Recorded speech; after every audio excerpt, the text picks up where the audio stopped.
I stopped reminding my husband about chores, thinking he'd step up.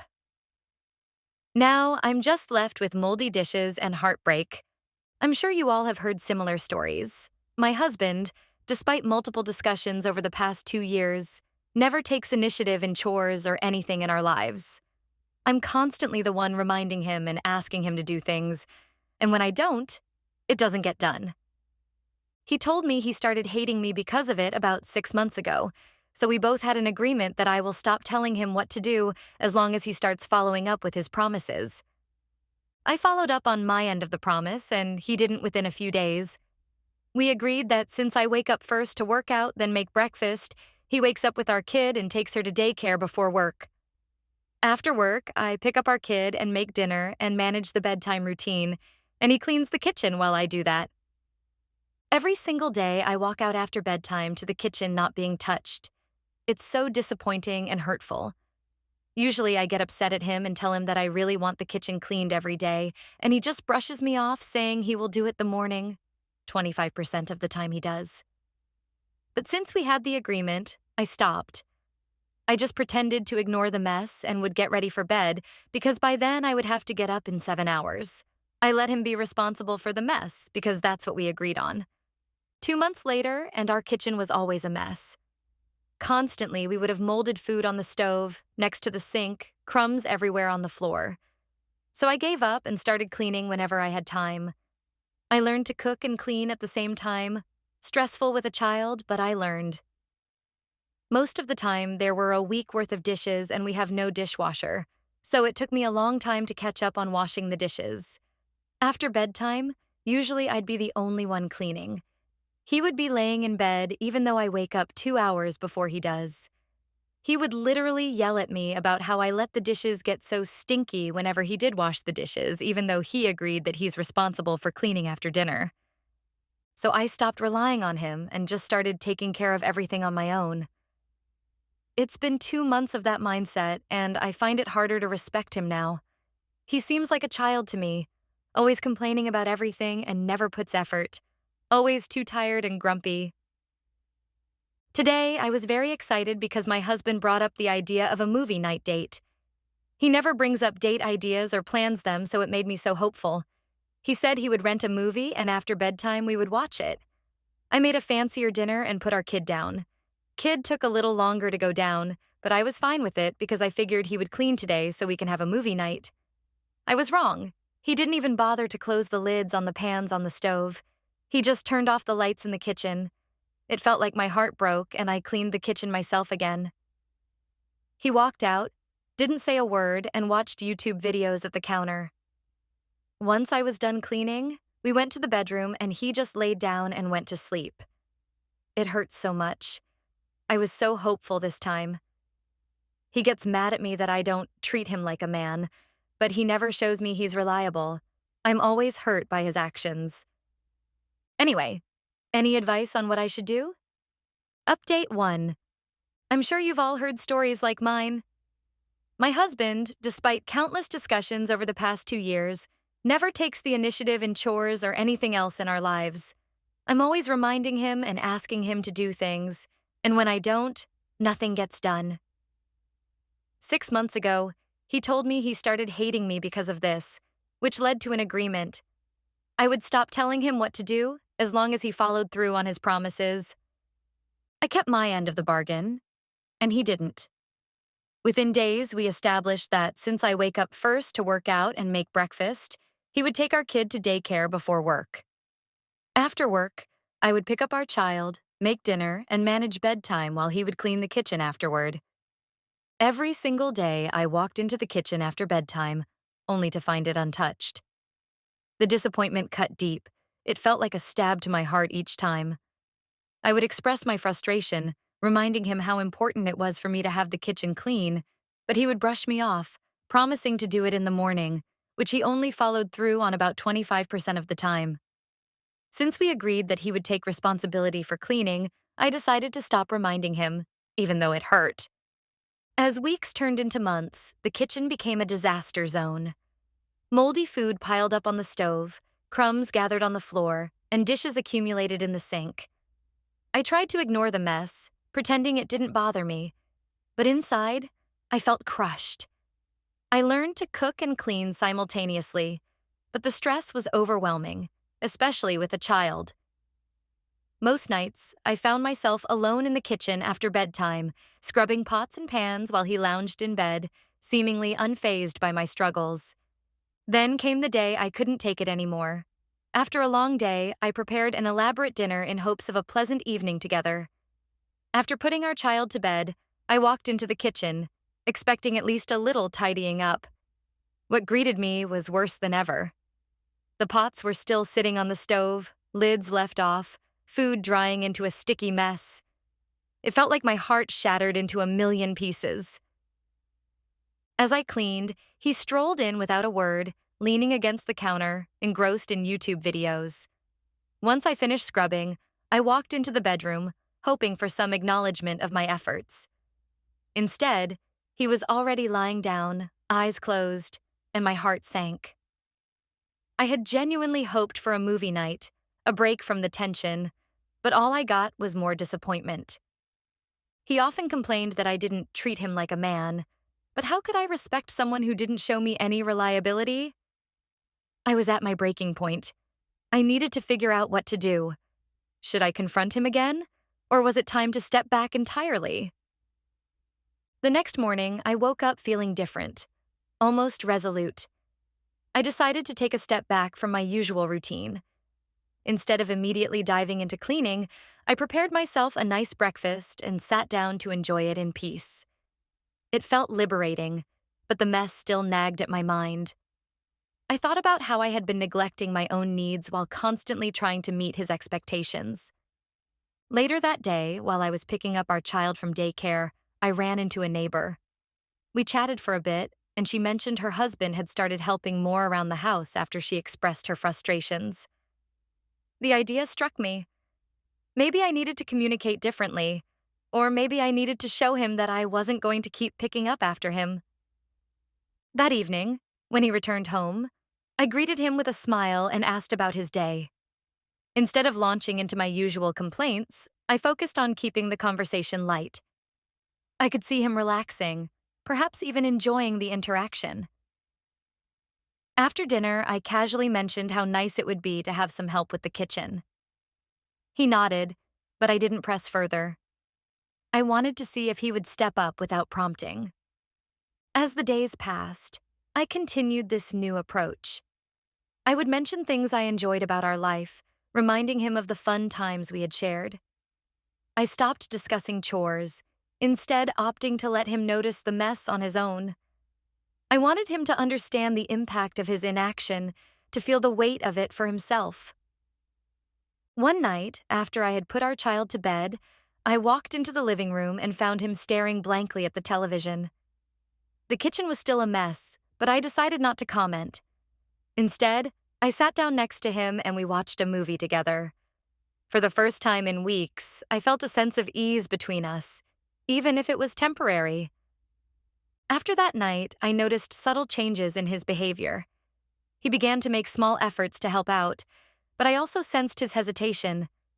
He would wash a few dishes, but the kitchen still looked chaotic. I reminded myself that change takes time, that he might need to adjust to this new dynamic. Then, out of nowhere, he suggested a family outing. He wanted to take us to the park for a picnic, which felt like a breath of fresh air. I agreed eagerly, thinking this could be a turning point. As we prepared for the day, I felt a flicker of hope. Maybe this could reignite the spark in our relationship. The picnic was delightful. We laughed, played games with our child, and I felt a genuine connection forming again. I began to wonder if we could truly work through our issues, if perhaps this was the turning point I had been hoping for.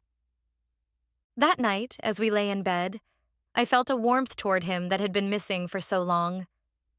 I cuddled up next to him, hoping for more moments like this. Yet I still had the nagging doubt in the back of my mind. Was this change real, or just a temporary shift in our routine? Update 2. A week passed since our family outing, and I was cautiously optimistic. My husband continued to help out a bit more, but there were still nights when the kitchen was left untouched. I found myself feeling a mixture of hope and frustration, wondering if he would ever truly take responsibility. One evening, after I'd prepared dinner and our child was in bed, I sat down with him on the couch, trying to gauge his mood. I could see he was distracted, scrolling through his phone instead of engaging in conversation. I felt a wave of annoyance wash over me, but I chose to take a deep breath and remain calm. "Hey, can we talk for a minute?" I asked, attempting to keep my tone light. He looked up, surprised, but nodded. I decided to share my feelings, to express how I still felt overwhelmed despite the small changes.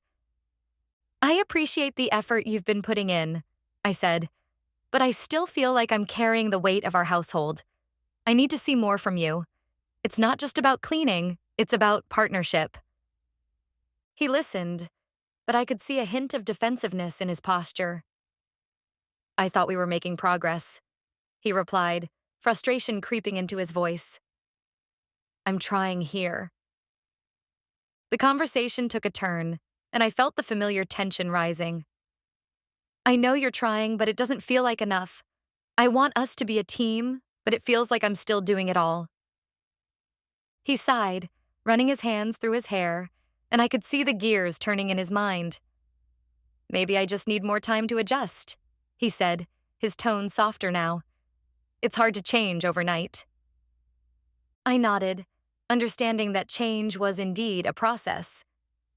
"I know it's not easy, but we need to keep communicating. Otherwise, we'll fall back into old patterns." That night, I lay awake, contemplating our conversation. I felt a renewed determination to push through the challenges. I wanted our relationship to thrive, and that required both of us to put in the effort. Over the next few weeks, I continued to share my feelings openly, but I also made an effort to recognize his contributions. I would compliment him when he helped out, hoping to reinforce the positive changes. In return, he started opening up more about his own feelings, sharing his frustrations and worries. One day, as we were driving home from work, he casually mentioned a colleague had invited him to a get-together.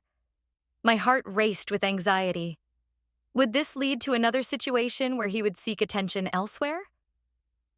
I took a deep breath, reminding myself that I needed to trust him. "Are you thinking of going?"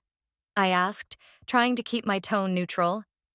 He nodded, mentioning that he was considering it but wasn't sure yet. I felt a wave of relief wash over me.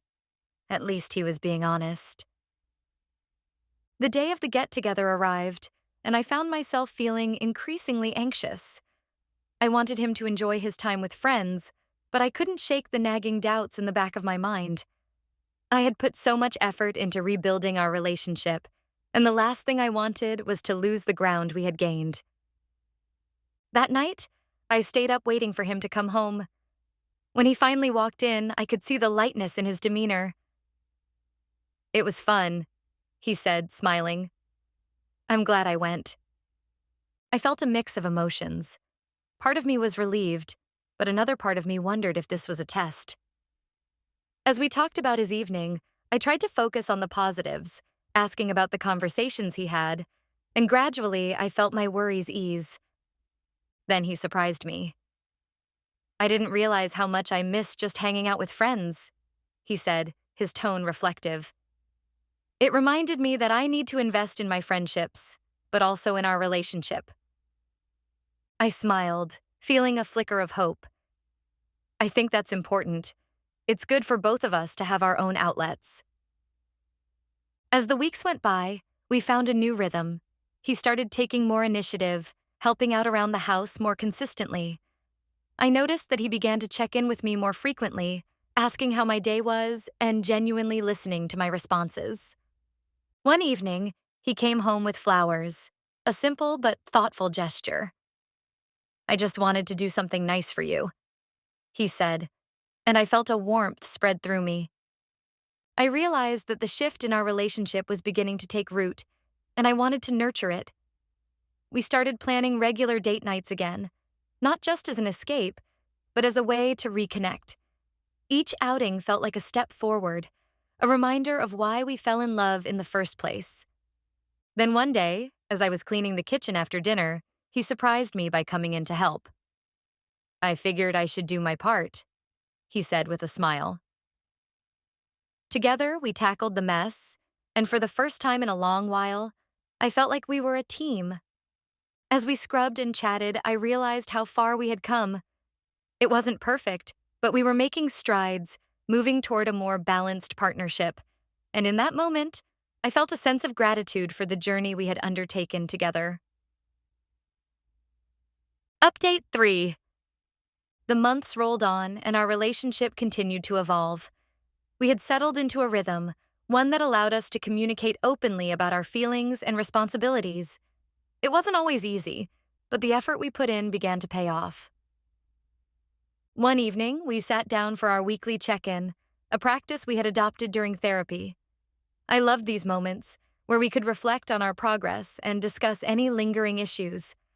As we settled into the conversation, I felt a mix of excitement and nervousness. I feel like we've made real progress, I began, smiling. But I also want to make sure we keep building on what we've started. He nodded, looking thoughtful. I agree. I've realized that I can't just rely on you to handle everything. I want to be a better partner for you and for our child. His sincerity warmed my heart. I appreciate that, I replied. I think it's important for both of us to feel supported. It can't just be one-sided. That night, after our talk, we cuddled on the couch, feeling connected in a way we hadn't in years. We began watching a show we both loved, laughing and teasing each other, and I felt a sense of contentment wash over me. The following week, he surprised me with a weekend getaway. I thought it would be nice to spend some quality time together, just the two of us, he said, his eyes sparkling with enthusiasm. I couldn't remember the last time we had a trip like this. Just us. As we drove to our destination, I felt a mix of excitement and nervousness. Would this be a chance to deepen our connection? Or would the pressure to make everything perfect weigh us down? I chose to focus on the positive, on the opportunity to relax and reconnect. When we arrived, I was struck by the beauty of our surroundings. The air was fresh, the scenery breathtaking, and I felt a wave of serenity wash over me. We spent the weekend exploring, laughing, and enjoying each other's company. One evening, as we sat on a balcony watching the sunset, he took my hand and turned to me. I'm grateful for you, you know that? He said, his tone sincere. I realize now how important it is for us to communicate and be honest with each other. I felt my heart swell. I'm grateful for you too. This weekend has reminded me of how much fun we can have together. That night, as we lay in bed, I felt a deep sense of peace. I was reminded of why I fell in love with him in the first place. Our connection was more than just about chores and responsibilities. It was about partnership and understanding. As we returned home, I felt a renewed sense of hope. Our relationship was still a work in progress, but we had made significant strides. I knew that we could face any challenges together as long as we communicated openly and supported each other. In the following weeks, I continued to notice small changes. He would offer to take care of dinner on busy nights. He would help with the laundry without being asked, and he even began to take more interest in our child's activities. I felt a sense of relief knowing that I wasn't alone in this journey anymore. Then one evening, as we sat down for dinner, he surprised me once more. I was thinking we should plan a family trip soon, he said, excitement in his voice. Somewhere we can all have fun together, bond, and create new memories. I felt a rush of happiness. That sounds amazing. I would love that. As we discussed potential destinations, I realized how far we had come. The chaos of our earlier days felt like a distant memory, and I was grateful for the hard work we had put into our relationship. Looking back, I recognized that our journey hadn't been easy, but it had been worth it. We had faced our challenges head-on, learned from our mistakes, and emerged stronger together. I felt a renewed sense of love for him, one that was built on trust, communication, and shared goals. As we planned our family trip, I felt a sense of anticipation for what was to come. I was excited for our future, knowing that we had the tools to navigate whatever life threw our way. Our story was far from over, and I was ready to embrace the next chapter with open arms.